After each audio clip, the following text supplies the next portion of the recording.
Bismillahirrahmanirrahim. Assalamualaikum warahmatullahi wabarakatuh. Ashadu an la ilaha illallah, ashadu anna Muhammad Rasulullah. Allahumma sholli ala Sayyidina Muhammad wa ala ali Sayyidina Muhammad kama sholaita ala Sayyidina Ibrahim wa ala ali Sayyidina Ibrahim bil alamina innaka hamidum majid. Alhamdulillah, semoga kita dalam keadaan sehat sehingga bisa melanjutkan kajian-kajian kita sebagaimana waktu yang lalu-lalu. Juga begitu keadaan iklim masih seperti waktu kemarin-kemarin ya, dan ini hujan terus, ini gelap juga. Ini kita sudah pakai lampu meskipun bukan lampu studio ya. Kalau nanti hasil rekod cahayanya kurang terang, mohon ya dimaklumilah ya, karena ini memang bukan studio. Begitu juga kalau ada noise ya dari suara rintik hujan, mohon dimaklumi. Sebelum kita lanjutkan kajian kita, mari kita doakan bersama seluruh saudara-saudara kita yang mengambil peran untuk mendukung channel dakwah ini dengan kemampuannya masing-masing. Semoga itu menjadi catatan langit ya, amal soleh dari apa yang telah mereka lakukan ya, baik itu untuk mereka dan untuk keluarga mereka juga. Begitu juga terima kasih atas doa-doa baiknya dari kalian semua yang dipanjatkan untukku. Semoga kebaikan doa itu juga tercurahkan untuk kalian semua. Sebelum aku melanjutkan kajian kita kali ini, aku akan membacakan satu pernyataan atau begitu ya, pernyataan atau pendapat gitulah ya dari saudara kita. Dia masuk lewat WA gitu ya. Bismillahirrahmanirrahim. Ini dari Balikpapan ini ya. Ya Gus, maksudnya begini, maksud saya ada komen isinya cuma sampah dan sudah dijelaskan oleh teman-teman, tapi tetap saja mengomentarinya dengan sampah berulang dan berulang lagi. Nama ini dia sebut dua nama ini ya yang sering nyampah. Dia sebut nomor 1 dan nomor 2. Aku tidak akan sebut namanya karena menurutku bahkan bukan hanya 2, lebih bahkan ya. Tapi aku tidak akan sebut namanya ya, karena aku tidak akan membicarakannya secara pribadi ya. 2 nama menurutku lebih ya, bukan 2 nama. Dikhawatirkan oleh mas kita ini kalau ada viewer atau subscribe yang baru masuk gitu ya, itu nanti menjadi menjadi tidak fokus gitu kira-kira ya. Karena jujur ke saya yang salafi saja harus mengulang menyimak video menyimak video-video Gus 2-3 kali baru benar-benar paham apa isi benang merah yang Gus maksud. Ya, tujuannya Gus sebutkan aja namanya agar teman-teman lain tahu kalau 2 orang itu cuma nyampah gitu. Maaf Gus kepanjangan, salam hormat dari saya Balikpapan. Oke, terima kasih Mas atas masukannya, tapi tetap aku pada prinsip aku tidak akan menyebut nama ya. Karena apa? Kalian viewer semua itu juga lebih tahu kok ya. Lebih tahu. Aku permainan gini itu bukan barang baru ya.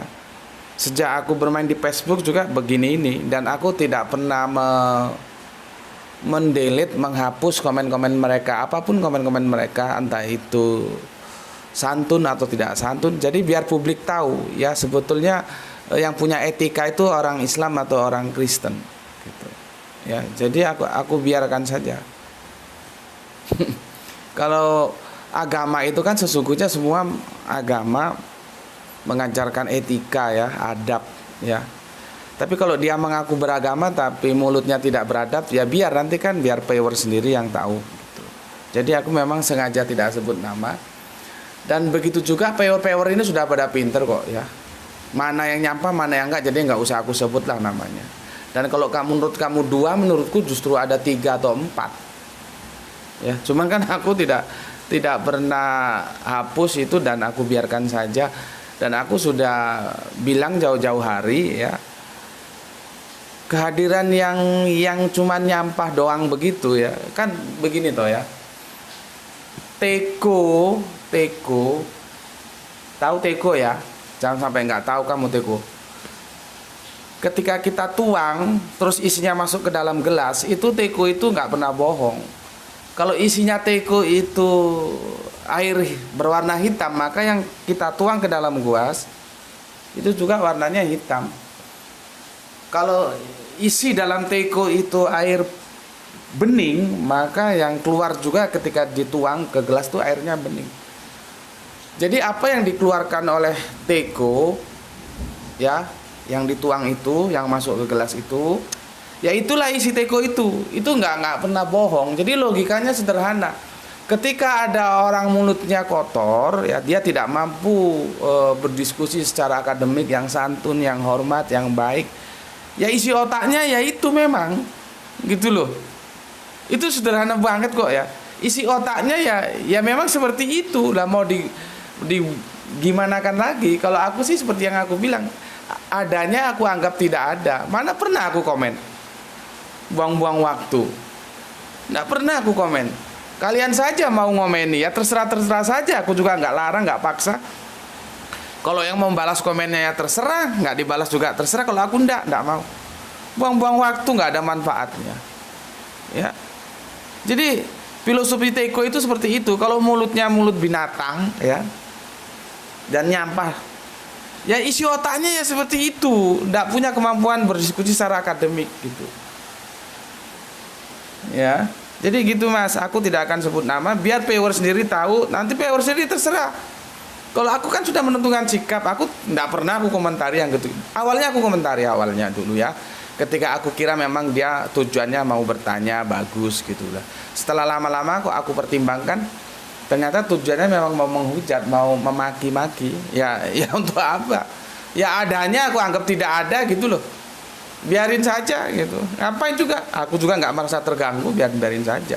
Nah, untuk Anda baik player lama ya ataupun player baru, kalian sudah pandai lah. Mana yang perlu dikomentari, mana yang enggak. Buang-buang waktu gitu. Cuma kan aku nggak larang, aku kasih kebebasan di sini. Meskipun aku yang punya rumah, ini kan rumahku ini. Aku mau sih setiap orang masuk rumahku jadilah tamu yang beradab gitu kan. Tapi kan namanya dunia medsos nggak bisa aku larang-larang gitu. Ya sudah, silakan saja. Artinya semua viewer itu harus cerdas. Mana yang nyampah, mana yang perlu dikomentari, mana yang enggak. Kalau aku sekali lagi enggak. Biar adanya sama enggak adanya sama saja gitu ya. Karena aku sudah mematok kerangka berpikirnya akademis. Selama tidak akademis itu sampah, biarin saja. Ya. Sebetulnya sih kalau kalian lihat, sampah-sampah seperti itu tidak hanya dalam komen-komen seperti ini. Bahkan videoku itu banyak yang dicolong ya. Dicolong itu karena aku bilang aku tidak pernah atau setidaknya belum pernah memberikan izin kepada siapapun untuk re-upload video-videoku ya. Tapi nyatanya banyak dari teman-teman Kristen yang mere-upload video-videoku dan itu diadu begini, ya sudahlah semua mereka ya. Itu kan sama aja nyolong gitu, karena nggak izin aku gitu. Tetapi yang menjadi asik, ternyata viewernya lebih banyak daripada viewer yang dari aku yang aslinya. Ya memang masyarakat publik YouTube seperti itu, mereka suka yang bombastis. Kalau mereka berpikir akademis, berpikir positif, setidaknya mereka harus cari sumber aslinya. Ini kan re-upload, artinya isi video itu sudah dia atur sesuai dengan apa yang dimaui oleh yang mengupload, kan begitu. Makanya kalau memang penikmat video YouTube yang cerdas, dia cari, oh Gus Beti mana channelnya, aku mau lihat aslinya dia bilang seperti apa, begitu. Tapi kan enggak mengimbas di originalnya, tetap aja 2000 viewer itu sudah bagus. Tapi ketika videoku itu diunduh dan di-re-upload, kemudian diarahkan seperti yang dia mau, itu viewernya menjadi banyak.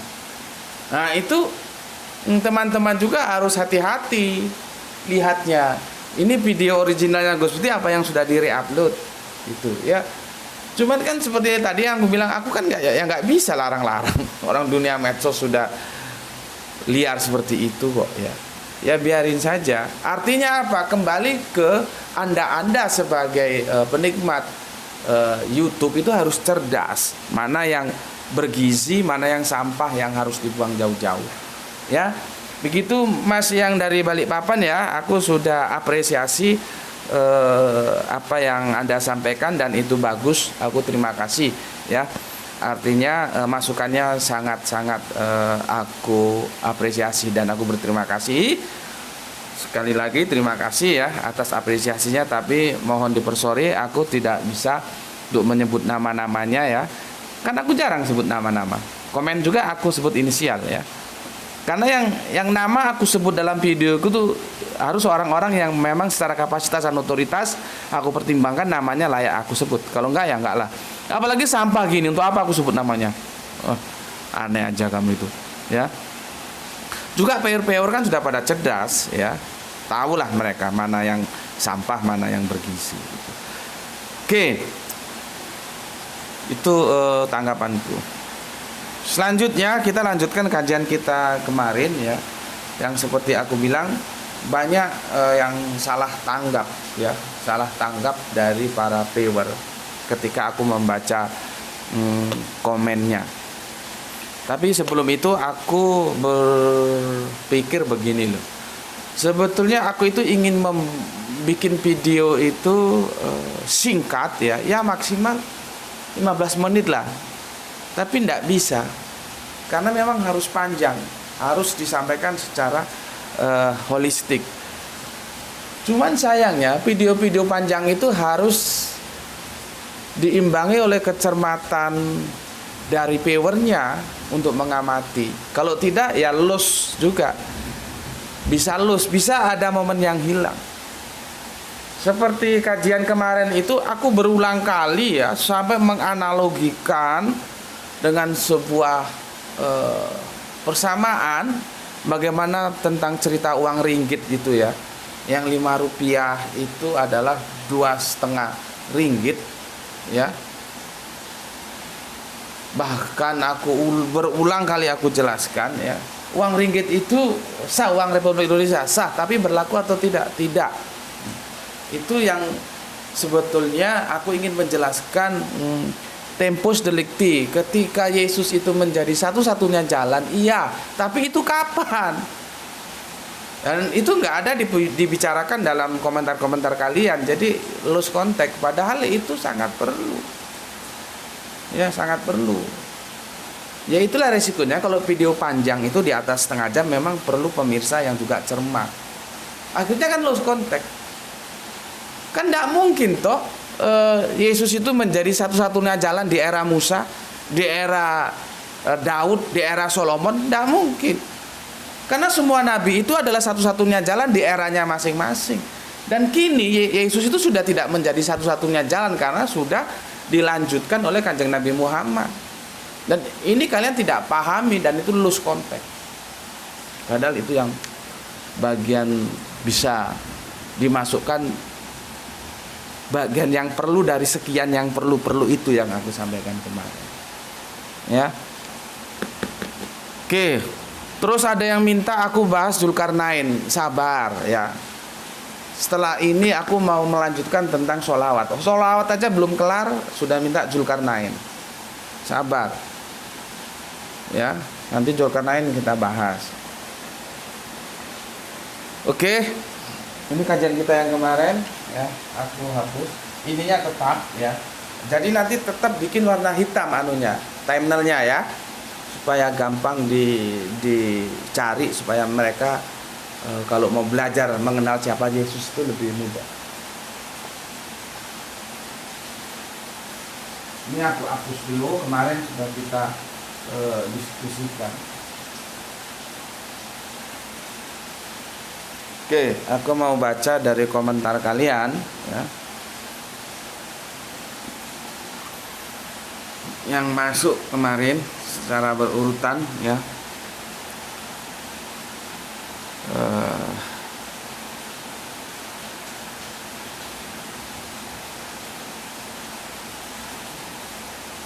Oke, aku mulai dari sini, dari BB, ya. Yesus itu yang awal dan yang akhir. Bagaimana mungkin Yesus bukan tujuan? Waduh, nggak tahu aku bagaimana. Apakah aku yang terlalu bodoh untuk menjelaskan? Apakah kau yang memang bodoh tidak mampu mencerna penjelasanku ya? Aku sudah jelaskan sedemikian rupa. Ayatnya juga mengatakan Yesus itu jalan bukan tujuan. Apakah aku mendistorsi Yohanes 16 ayat 4 itu? Kan sudah jelas di situ kan. Kamu tanya ke LAI lah. Apa gunanya kamu jadi orang Kristen kalau nggak tahu Alkitab? Kamu tanya ke LAI lah. Apakah aku mendistorsi Yohanes 14 ayat 6 itu? Kan sudah jelas Yesus sendiri bilang dia jalan. Kamu masih tanda tanya di sini. Bagaimana mungkin Yesus bukan tujuan? Ya Yesus itu bukan tujuan, itu jalan. Yang ngomong itu Yesus sendiri. Kalau kamu percaya sama Injil Yohanes itu, kalau kamu tidak percaya ya sudah, berarti tidak perlu kita diskusikan. Karena aku tidak mungkin mendiskusikan pada kitab yang kamu tidak percayai. Itu loh. Ini kamu yang memang tidak punya kemampuan mencerna, atau memang aku yang tidak pandai menjelaskan ya. Tapi aku lihat teman-teman lain pada ngerti itu maksud yang aku jelaskan. Jadi terpisah antara jalan dan tujuan itu beda. Sampai-sampai aku menjelaskan tujuannya ke Gus Beti. Ini aku puasa ya, Selasa, jadi nggak minum, nggak kopi. Harus pelan-pelan aku ngomong supaya nggak haus. Tujuannya Gus Beti, jalannya lewat jalan Sair itu, depan rumahku itu namanya jalan Sair. Kalau tidak lewat jalan Sair tidak bisa, karena semua ini buntu. Satu-satunya jalan menuju Gus Beti itu lewat jalan Sair. Gitu loh. Lah kalau kamu antara jalan dan tujuan saja nggak ngerti, ya sudah. Mau bagaimana lagi aku menjelaskan? Atau kamu nggak usah hadir di sinilah kalau goblokmu nggak bisa hilang. Ya, kamu bilang aku comot, mananya yang aku comot? Ya, mananya yang dicomot? Kitab Wahyu, hadirkan kitab Wahyu di sini ya. Wahyu 1:17-18.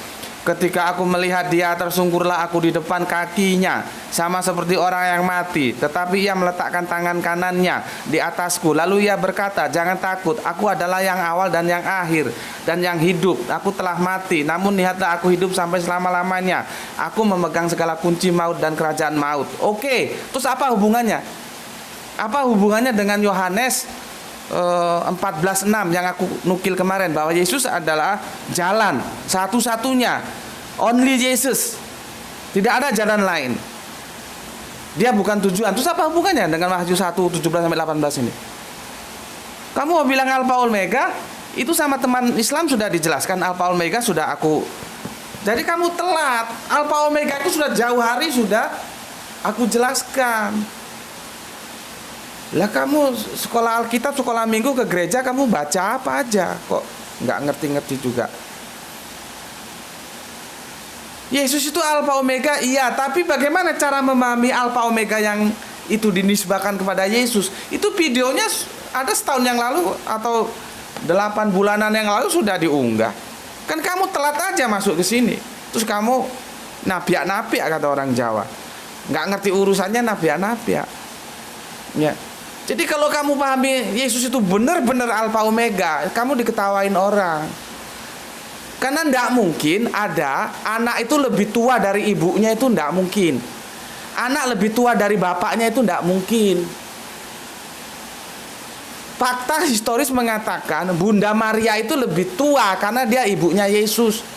Terus Yesus mau dipahami Alpha Omeganya itu secara harafiah. Memangnya dulu mana antara Bunda Maria dengan Yesus? Yesus itu lahir dari rahimnya Bunda Maria kok. Kan hanya orang goblok aja yang nggak tahu. Nggak ada ceritanya. Segoblok-gobloknya orang itu tidak akan mengakui sebuah pernyataan bahwa anak itu lebih tua dari ibunya, apalagi dari bapaknya. Bapak itu sudah ada sebelum anak itu ada. Ya, inilah efek-efek ya.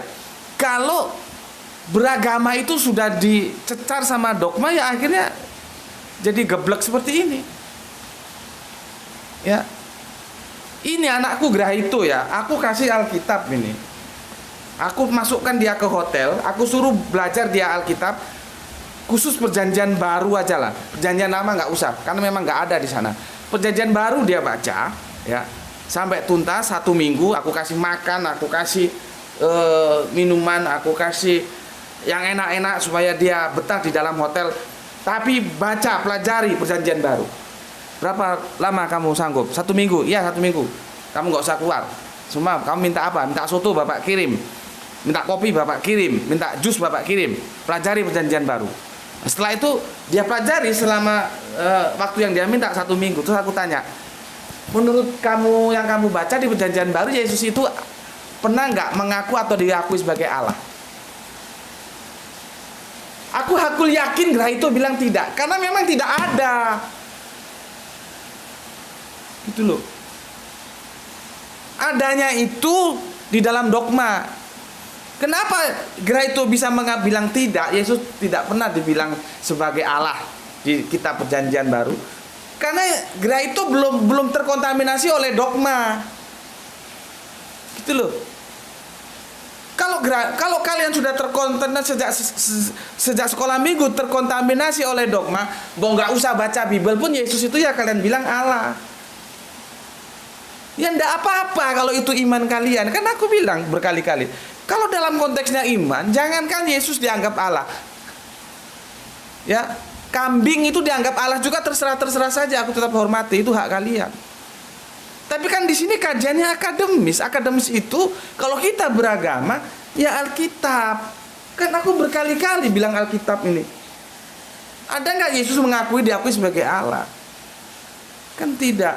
Karena Alfa Omega itu hanya milik Allah.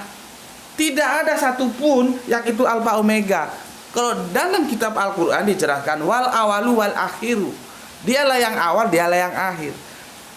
Nah, itu diberikan kepada Yesus dalam konteks seperti apa sehingga Yesus juga dipanggil Alfa Omega. Aku ulangi lagi, itu sudah kita bahas, cari videonya sudah ada. Itu teman Islam sudah ngasih tahu kau. Ya. Jadi kalau Alfa Omega kamu ajukan untuk menjaga Yohanes 14:6, satu-satunya jalan Yesus itu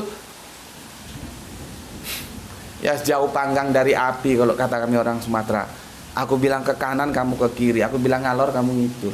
Ya ini efek kena dogma seperti ini. Aku hanya bilang taat sama Alkitab ini loh, taat. Ini aja. Enggak lebih, enggak kurang. Ya. Jadi enggak ada ceritanya ibu itu lebih tua dari anaknya atau bapak lebih tua dari anaknya, enggak ada ceritanya. Ya. Kalau Bunda Maria itu dibilang salah ngomong aku.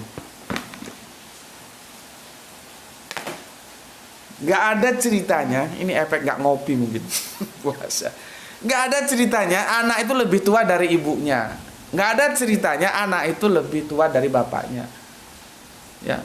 Yesus itu anaknya Bunda Maria. Sebelum Yesus ada, Bunda Maria sudah ada. Begitu mau dibilang Alfa Omega. Begitu juga kalau kita tarik ke alam yang transenden. Ya. Bapa itulah yang sebetulnya Alfa Omega, bukan anak. Ya. Jadi lucu kalau ada orang percaya kamu anaknya, iya umurnya berapa? 30 tahun. Lah ibumu sekarang umurnya berapa? 20 tahun. Itu kalau ada yang percaya ya orang gila itu. Orang anaknya umur 30 tahun kok ibunya umur 20 tahun gitu. Itu orang nggak waras. Ya. Oke. Jadi aku itu bertanggung jawab atas segala yang aku ucapkan seperti ini ya. Ini Le. Ya. Ini sudah berapa video ini? Sudah berapa lama video ini? Sudah 2 minggu. Tidak satu pun orang Kristen menjawab tantanganku. Aku kasih hadiah 450.000. Kalau mau digenapi 500.000 enggak apa-apa. Nanti aku mintakan kepada donatur-donatur di channel ini, teman-teman Islamku. Coba buktikan apa yang Yesus ciptakan. Apa? Lalat dia bisa ciptakan. Karena aku sudah bilang kemarin, belajarlah ke teman-teman Buddha. Kalau malu bertanya teman Yahudi, malu bertanya dengan teman Islam, ya. Di penjelasan agama Buddha itu, satu-satunya dia sebagai Tuhan itu dia tercipta. Karena dia tercipta berarti dia tidak bisa menciptakan. Lah aku sekarang sampaikan ini sudah 2 minggu ini. Di mana Yesus menciptakan? Dan apa yang diciptakan Yesus? Daripada kamu gedapiah nggak karuan kesana sini, mbok ya ini dijawab gitu. Ya. Oke, ini lagi ya. Nggak ngerti aku apa maksudnya. Apa ini? Takiyah. Apa takiyah itu? Kamu sok-sok ngomong takiyah. Bacotmu ngomong takiyah, kamu takiyah tahu nggak kamu? Apa takiyah itu? Dia bilang begini. Dia kutip pernyataan Lina kemarin ya, yang aku nukil, aku jadikan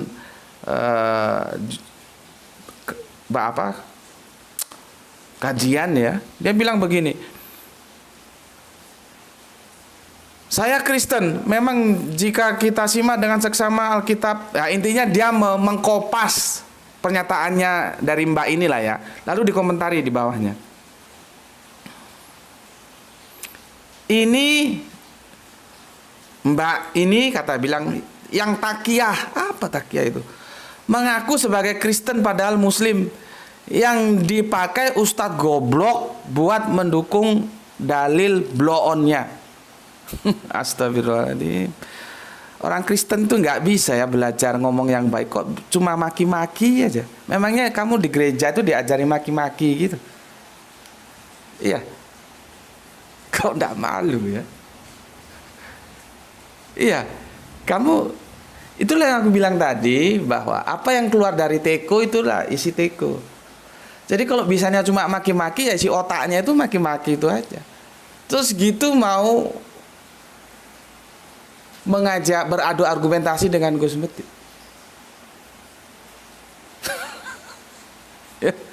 ya. Kenapa ya? Aku suka heran, Kristen ini kok cuma maki-maki aja. Coba tirulah Kristen-Kristen yang dosen, yang Pak dosen itu bagus, orangnya berakhlak. Terus Mbak Lina yang kamu bilang takiyah, apa takiyah itu?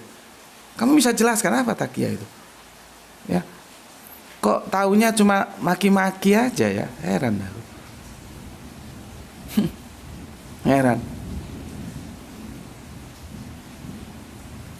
Ini yang komentar ini si BL ini Kristen. Lihat, ini Kang Mas yang di bawahnya itu juga Kristen. Dia bilang, yang JM kutip itu adalah komen dari saudari Kristen Unitarian. Pantesan menyatakan Yesus hanya ciptaan Allah. Lah ini sama-sama Kristen, nanti sudah beda mencikapi Mbak itu.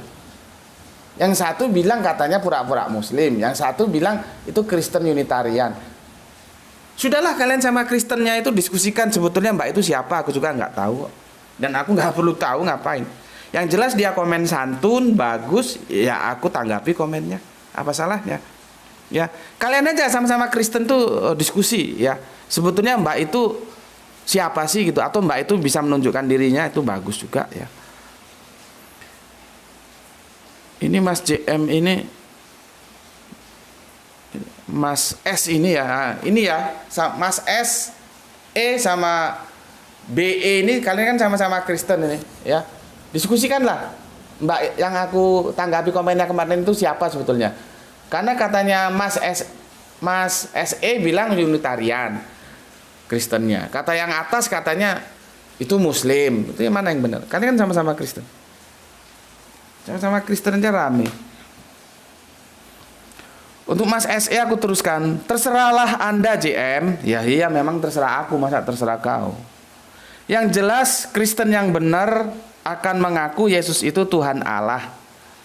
Ya nggak apa-apa. Itu kan benar menurutmu. Gitu loh ya. Kalau menurut Kristen Unitarian enggak. Menurut Saksi Yehova enggak. Ya. Jadi kalau menurut kamu itulah Kristen yang benar. Iya Kristen menurutmu. Karena kamu mengakui Yesus itu Tuhan Allah. Tapi Unitarian itu enggak. Ya. Jadi kalau kebenaranmu ya sudah, klaim itu kebenaranmu, aku juga enggak mau ganggu. Tapi Kristen yang benar itu Kristen yang menurutmu. Nanti menurut Unitarian Kristenmu itu salah. Orang menurut Kristen Unitarian Yesus itu bukan Allah kok, gitu. Ya.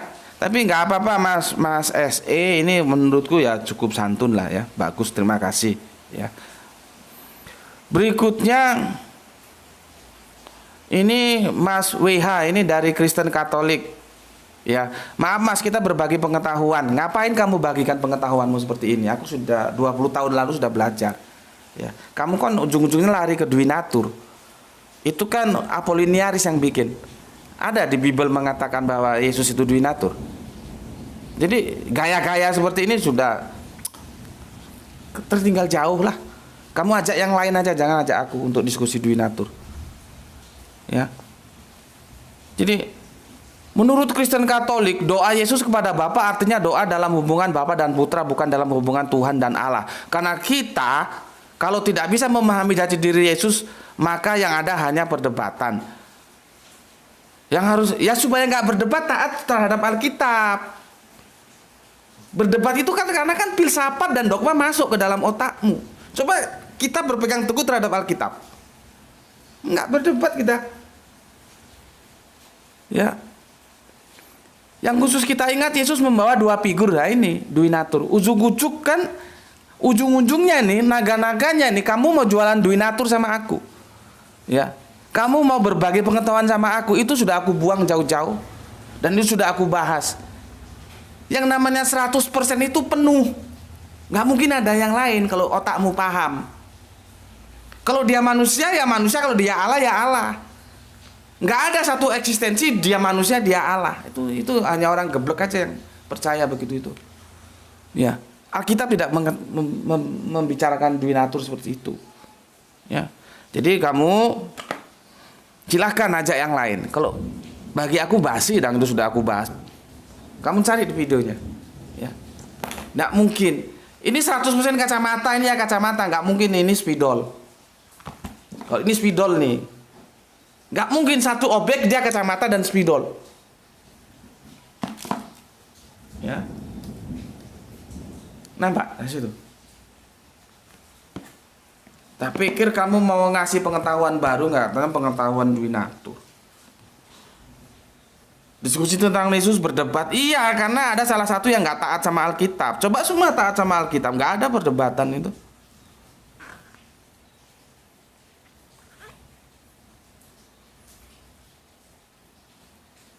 Ini Mas apa ini? Ya ini lagi Kristen gobloknya minta ampun. Lihat ini. Ini gimana ya? Aku mau cerita gimana dengan otak sekelas ini, IQ-nya berapa ya? Dia bilang begini. Dia kutip surat Al-Ahzab ya. Yang besok kita bahas ya, tentang sholawat. Surat 3356 ya. Sesungguhnya Allah dan para malaikatnya bersolawat untuk Nabi. Wahai orang-orang yang beriman, bersolawatlah kamu untuk Nabi. Dan ucapkanlah salam dengan penuh penghormatan kepadanya. Lalu di bawahnya dia kasih komentar, Muhammad lebih mulia dari Allah.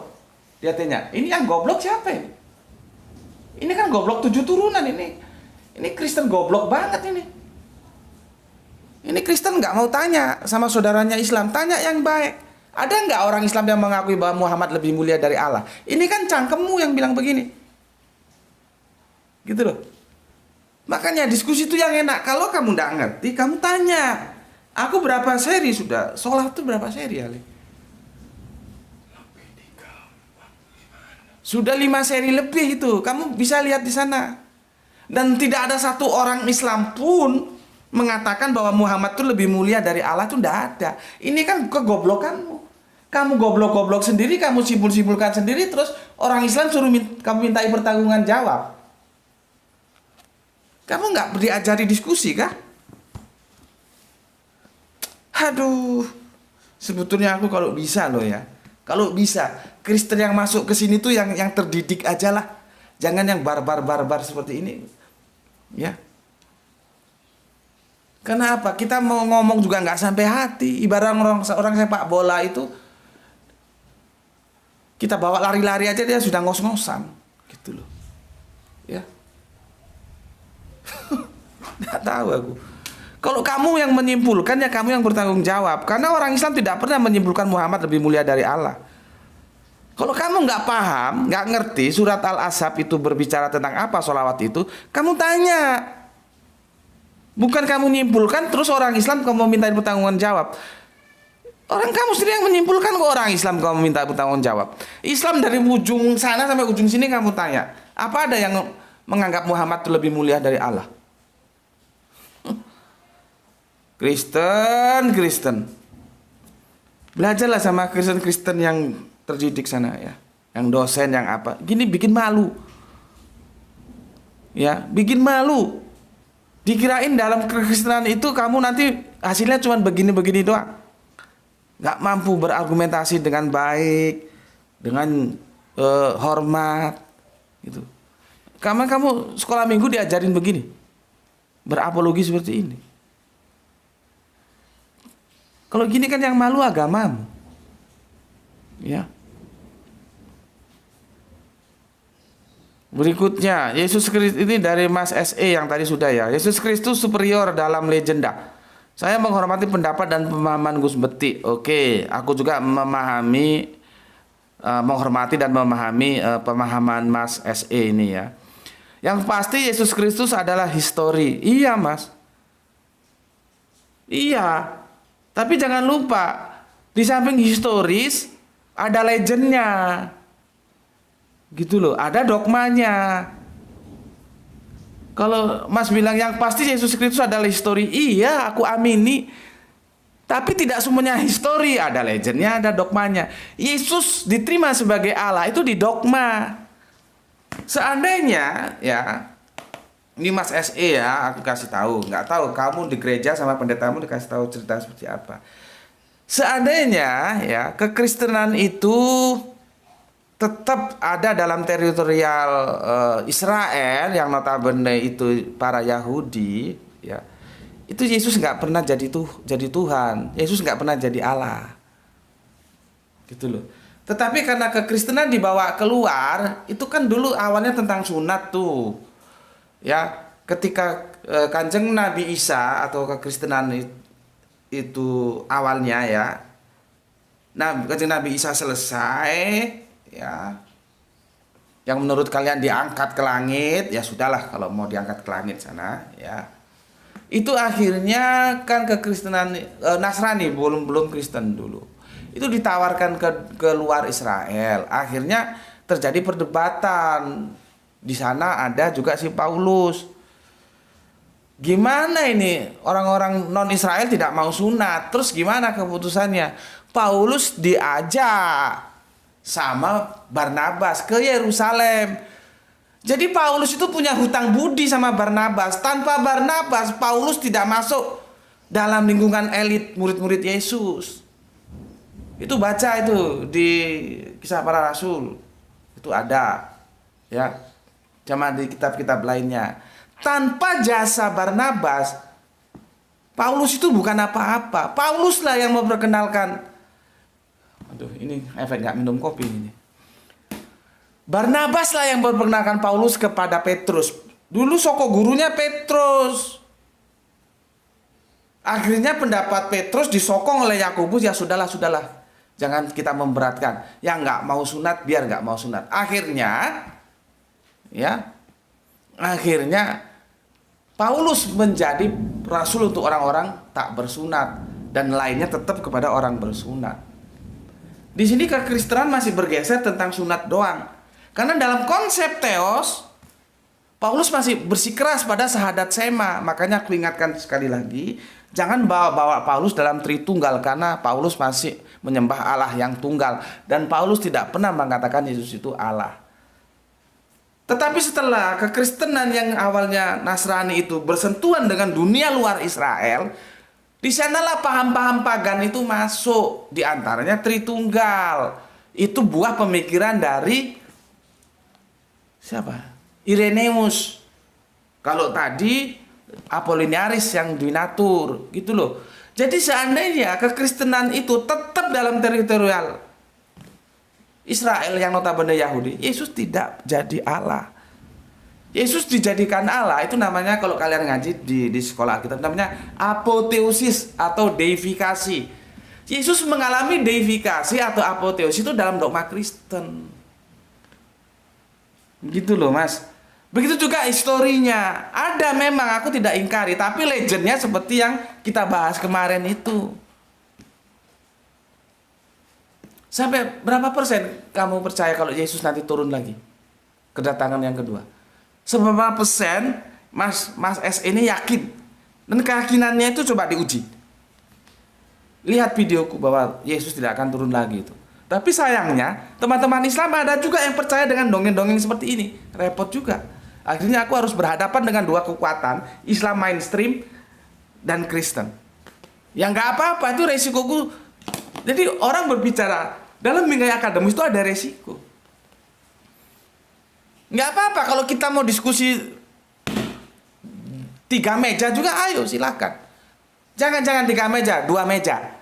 Aku meja sendiri, aku Islam yang tidak percaya Kanjeng Nabi bisa turun lagi, dan Kristen jadi 1 meja sama Islam yang percaya Kanjeng Nabi Isa nanti turun lagi. 1 meja kalian. Lawan aku. Kita diskusi.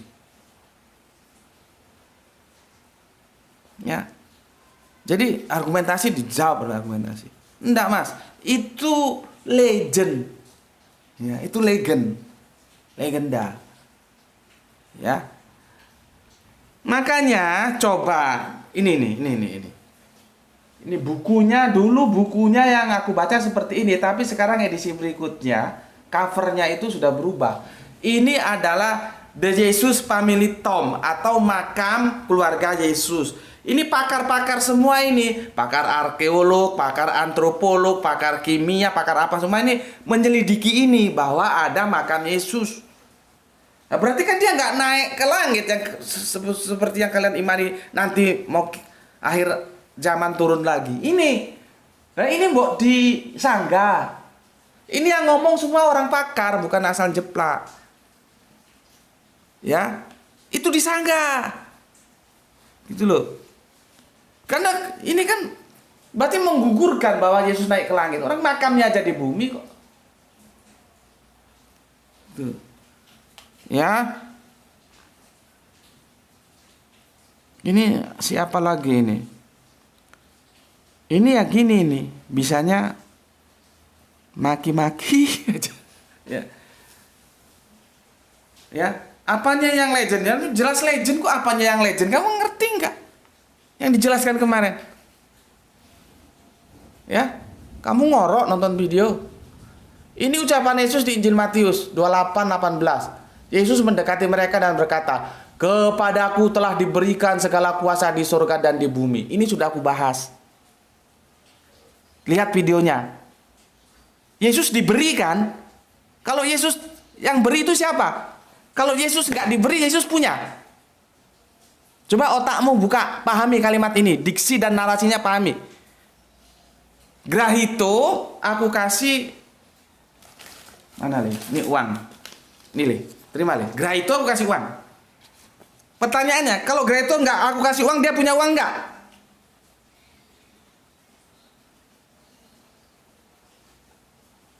Kamu baca gini, nggak bisa aja komennya. Adakah nabi lain yang berani mengatakan seperti Yesus? Kenapa rupanya? Kenapa rupanya dengan omongan Yesus ini? Apa hebatnya? Dia kan diberi kan? Bukan kuasa dia sendiri. Kalau dia nggak diberi kuasa, dia punya kuasa nggak? Hebat mana yang diberi sama yang menerima? Inilah repotnya ya, kalau dogma itu sudah mengakar, nggak bisa membedakan antara yang memberi dan yang diberi, yang mengutus dan yang diutus. Nggak bisa mereka, karena sudah dijejeli dogma itu, sudah berkarat. Harga mati bagaimanapun Yesus tetap Allah. Lah aku memperjuangkan dengan segenap hidup dan matiku, semampu aku masih sanggup melaksanakannya, berpijak pada Alkitab, aku katakan Yesus bukan Allah. Itu loh. Yesus bukan Allah. Perjuanganku ini bukan perjuangan baru kemarin. Sejak 20 tahun yang lalu aku dakwah, Yesus bukan Allah. Baik dengan menggunakan Al-Quran, maupun menggunakan Bible. Jadi kalau yang kelas-kelas coro seperti ini masuk itu akhir lalu. Ya, orang dia memahami narasi aja tidak bisa kok. Jadi dia sekolah minggu yang dibaca apa? Adakah nabi lain yang berani menerangkan seperti Yesus? Kalau Yesus berani ngomong gitu, emangnya kenapa? Ya, apakah dia lebih hebat dari Musa? Ada yang berani seperti Musa ini, ya. 17 Keluaran 71, ya. Ini kalau mau dibandingkan loh ya, tapi sorry saja. Kami umat Islam tidak boleh membandingkan nabi-nabi, karena masing-masing nabi punya kelebihan sendiri-sendiri, ya. Tapi aku layanilah ya, kau. Keluaran 71. Ya. Berfirmanlah Tuhan kepada Musa, lihatlah aku mengangkat engkau sebagai Allah bagi Firaun, dan Harun abangmu akan menjadi nabimu. Pertanyaannya, pernah Tuhan itu mengangkat Yesus sebagai Allah? Pernah enggak? Seandainya aja ada teks bahwa Yesus diangkat sebagai Allah, oh tambah bebalnya, tambah berkarat-karat. Orang dalam Perjanjian Baru ini aja tidak ada satu teks pun Yesus dikatakan sebagai Allah aja bebalnya minta ampun kok, apalagi seandainya ada. Makanya aku kan berulang kali belajar kepada teman-teman Yahudi, runtuhkan egomu demi sebuah kebenaran. Siapa sebetulnya Yesus itu? Supaya kalian mengenal Yesus dengan benar, bukan dengan dogma. Ya, kalau mau hebat-hebatan, hebat mana? Di sini benar-benar Allah mengatakan, aku mengangkat engkau sebagai Allah. Jadi Musa diangkat oleh Tuhan ini sebagai Allah. Pernah Yesus diangkat sebagai Allah? Tapi bagaimanapun kalimat ini dapat dipahami dengan benar oleh orang-orang Yahudi. Orang-orang Yahudi tidak pernah menganggap Musa itu Allah. Meskipun ada teks bahwa Tuhan mengangkat engkau sebagai Allah bagi Firaun. Itulah hebatnya orang-orang Yahudi, orang-orang Israel. Karena apa? Karena kitab ini turun dalam bahasa mereka, jadi mereka paham. Gitu loh. Jadi ayo kalau mau kamu banding-bandingkan, hebat mana Musa sama Yesus? Tapi sekali lagi aku ya, dalam kami Islam tidak boleh membanding-banding. Semua itu harus dihormati. Ya. Bandingkan 28 Matius 28 berapa ini? 18. Ayo bandingkan sudah. Hebat mana? Di sini diangkat sebagai Allah. Ini cuman diberi kuasa doang. Hebat mana? Jadi belajar yang benar, gobloknya itu biar hilang. Selama gobloknya itu nggak hilang, ya nggak bisa. Mau nonton videoku berapa kali pun tetap aja goblok. Nah, supaya gobloknya hilang, dogmanya dibuang. Ya, seperti tadi aku bilang, kalau gerah itu aku kasih Bible dan dia aku suruh pelajari perjanjian baru sampai benar-benar dia hafal, bolak-balik dia baca. Aku tanya, apakah Yesus itu Allah? Pasti dijawab enggak. Karena memang perjanjian baru tidak pernah mengatakan Yesus itu Allah. Karena gerah itu bisa bilang begitu, dia belum terkontaminasi oleh dogma. Tuh. Berapa lama, Le? Duh, maunya sebentar tapi ini belum ke intinya ini. Ya. Ini GG ini sian dia do, alak dia do. Dang bo tau alak dia do. Ya. Buasai dokon songoni. Maaf lah ya, saranku judulnya mungkin lebih sesuai superioritas Yesus sebagian besar hanya berupa legenda. Kau tolol kali kulihat.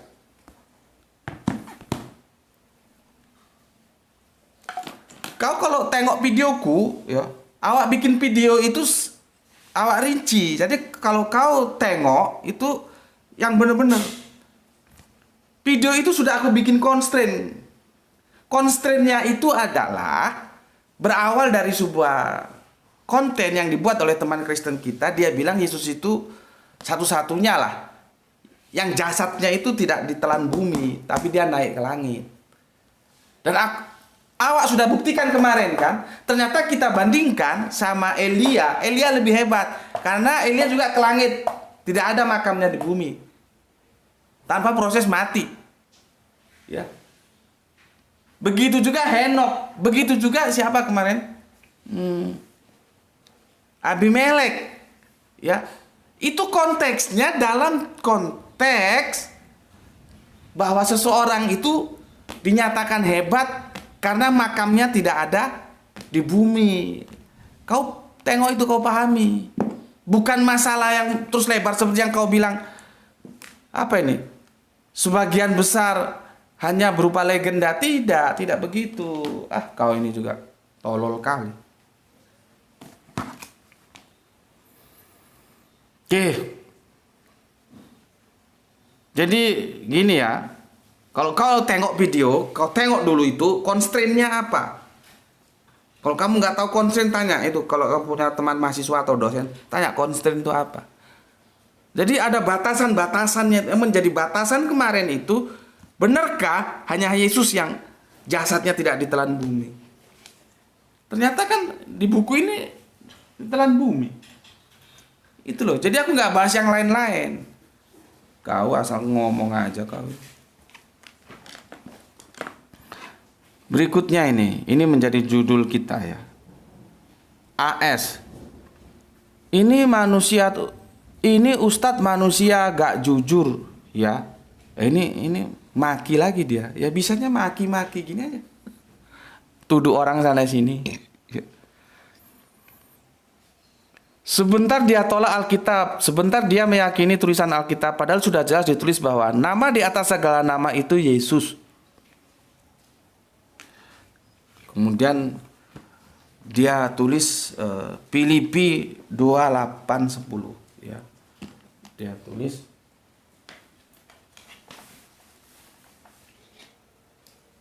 Filipi 2:8-10. Nah, ini berarti ini masuk ke judul kita.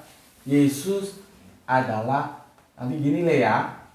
Nama ini besar semua. Yesus adalah nama di atas segala nama. Di atas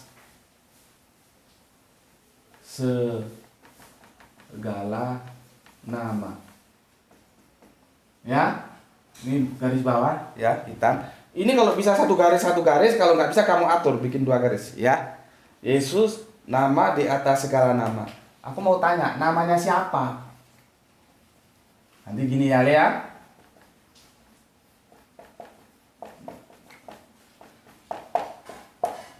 Ya. Jadi ini judul kajian kita. Yesus nama di atas segala nama. Iya, namanya siapa? Lu tahu gak? Namanya siapa? Coba. Namanya siapa? Yesus nama di atas segala nama. Iya, aku mau tanya, namanya siapa? Bisa kau jawab nggak? Ini Filipi, ini surat Paulus. Ya, begitu cara Paulus memberikan penghormatan, ya, penilaian terhadap Yesus. Nama di atas segala. Ini surat Paulus dikirim ke Filipi. Yang jadi masalah dalam kekristenan, surat Paulus itu juga dianggap kitab suci. Itu masalahnya. Tapi ya sudahlah, karena itu memang otoritatif masing-masing. Oke lah, terserah saja. Tapi supaya aku kasih tahu, ini suratnya si Paulus. Paulus ngirim surat seperti gue ini ya. Gue ngirim surat. Ayo makan soto yang banyak sambelnya, banyak kerupuknya, yang panas karena supaya dingin kita hilang. Aku kirim ini kirim suratnya kemana? ke Jakarta. Nah, maka ini dikasih nama Jakarta. Surat Paulus, surat Gus Beti ke Jakarta. Sama dengan ini.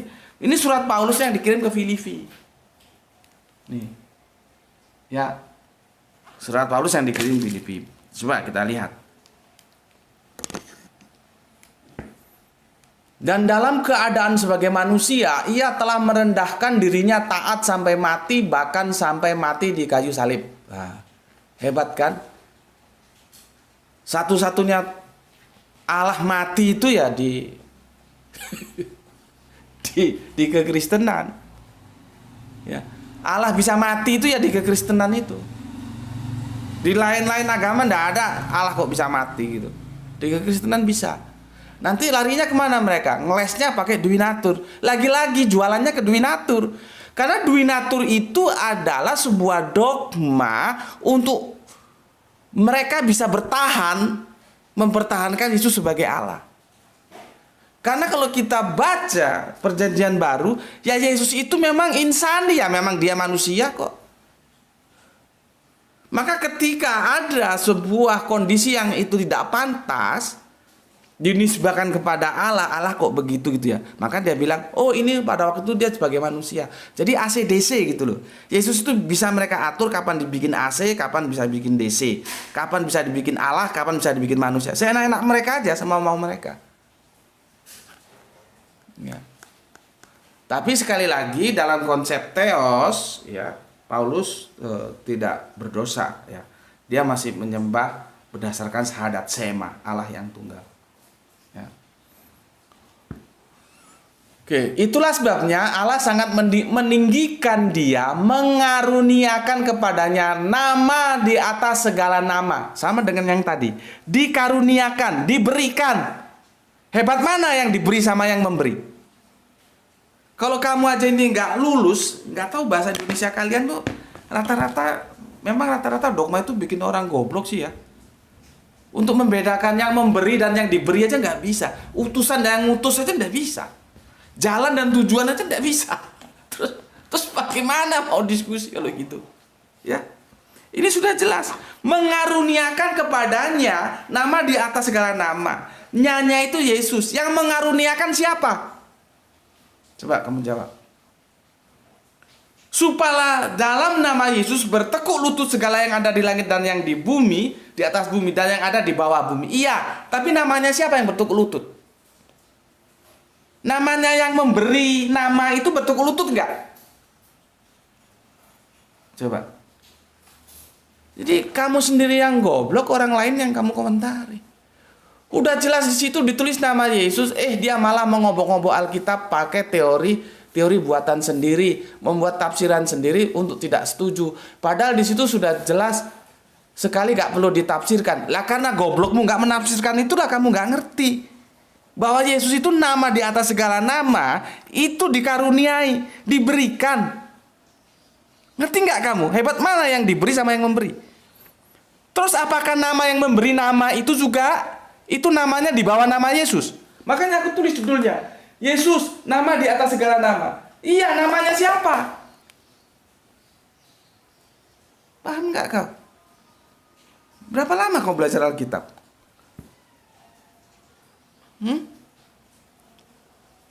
Jadi aku tidak pernah membohongi diri sendiri. Kok kamu yang goblok, ke orang lain kamu tuduh nggak jujur. Orang ayatnya semua aku tulis kok kamu bilang nggak jujur. Kamu nggak setuju, tunjukkan ayatnya. Bagaimana menurut kamu? Ya. Aku tidak mengobok-ngobok Alkitab, aku tunduk terhadap Alkitab, ya. Jangan membohongi diri sendiri. Gus Beti itu orang yang paling benci terhadap kebohongan. Ya, berbicara tentang kebohongan, ini kemarin dinukil ini dari teman kita yang sekarang tinggal di Inggris ya. Ini Mas GS ini, hadis Beti ini. Lebih baik mengakui kesalahan dengan kejujuran daripada menutupi kebenaran dengan kebohongan. Mantap. Tuhan itu bukan orang Israel. Nih. Ya. Kalau kau bilang aku bohong, siapa yang aku bohongi? Siapa yang aku bohongi? Dan bohongnya di mana? Coba Coba kamu jawab. Ya. Kamu akan mati dalam dosamu kalau nggak percaya Yesus adalah Tuhan. Oh, ini kamu ribet lagi kalau bicara begini sama aku. Aku percaya 100% ngomong sama satu gerejamu. Gus Beti percaya kalau Yesus itu Tuhan. Ngomong kamu sana. Ya. Kamu ngomong, kumpulkan semua orang Kristen di gerejamu itu ya. Gus Beti percaya kalau Yesus itu adalah Tuhan. Ya. Ya. Aku percaya. Tapi Tuhan loh ya, bukan Allah. Biar bingung kamu sekalian tak bikin. Gus Beti percaya kalau Yesus itu Tuhan. Kalau sekedar Tuhan, Gus Beti percaya. Tapi Yesus itu Allah, Gus Beti tidak percaya. Ngerti kau? Ya. Jadi kalau hanya sekedar Yesus itu Tuhan, aku percaya. Sudahlah, aku kasih fur kau. Aku percaya. Tapi aku tidak akan pernah percaya kalau Yesus itu Allah. Kamu pelajari kitab 2 Korintus 8 ayat 6. Bagi mereka memang banyak Allah. Bagi kita hanya satu Allah saja, yaitu Bapa. Dari mereka memang banyak Tuhan, tapi bagi kita hanya ada satu Tuhan saja, yaitu Yesus Kristus. Kepala lu pusing. Di sini ada satu Allah, cuman satu. Di sini ada Tuhan lagi, cuman satu.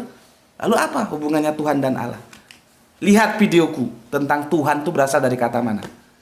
Ya, supaya kau tidak, kau yang goblok, orang lain kau bilang bohong. Aku tidak pernah bohong. Apa untungnya? Tidak boleh orang Islam bohong. Yang ku bohong itu siapa? Mana yang bohong? Ya.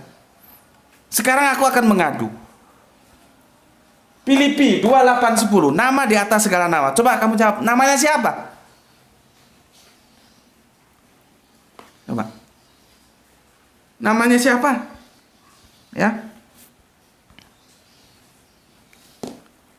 Kamu ini kita ketemukan dengan Keluaran 27. Ya. Keluaran 27. Ulangan 5:11. Apa katanya? Jangan menyebut nama Tuhan Allahmu dengan sembarangan, sebab Tuhan akan memandang bersalah orang yang menyebut namanya dengan sembarangan. Ulangan 5:11. Jangan menyebut nama Tuhan Allahmu dengan sembarangan, sebab Tuhan akan memandang bersalah orang yang menyebut namanya dengan sembarangan. Kalau you nggak ngerti kitab Torah perjanjian lama, you tanya sama orang Yahudi sana. Yang dimaksud nama di situ siapa? Yang dimaksud nama di situ siapa? Namanya siapa? Tahu nggak lu? Nih, kalau dalam bahasa ini edisi Ibraniunnya, edisi Arabiunnya itu alif lam lam ha. YHWH alif lam. Ini tetragramaton semua ini. Ya. Sekarang kalau kamu berani loh ya, tapi hati-hati nanti kepalamu bisa jebol dibikin orang Yahudi.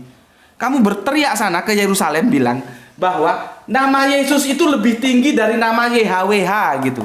Berani kamu ngomong di Yerusalem begitu? Kamu bilang di sana atau bikin spanduk gini ya. Kamu tulis bahwa Yesus adalah nama di atas segala nama. Nama Yesus lebih tinggi daripada nama YHWH. Kalau kamu berani gitu, kepalamu nggak jebol ya sudah untung kamu. Jangan-jangan kepalamu dibidik sniper pakai M16. Di sininya sih cuma dikit, tapi di sini jebol dia.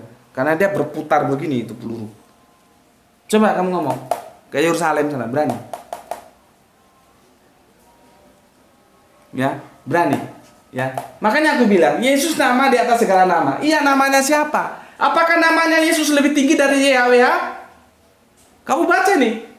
Keluaran 27 dan Ulangan 5:11. Jadi bohong-bohong, aku itu tidak pernah bohong. Mamaku, bapakku itu mengajarkan kejujuran.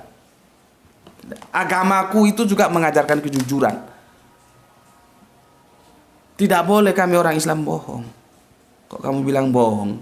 Ayat aku tampilkan semua. Kalau kamu tidak becus, kamu belajar Alkitab. Nggak ngerti, tanya. Bukan menjustis orang dengan bohong dan segala macamnya, nggak jujur segala macamnya. Ya, ya, kamu nggak paham. Filipi 2:8 sebelum nggak tahu baru berapa lama kau belajar Alkitab. Ya, ini diberikan, tahu nggak dikaruniakan, tahu nggak kamu? Kalau nggak dikaruniai, punya nggak dia nama di atas segala nama?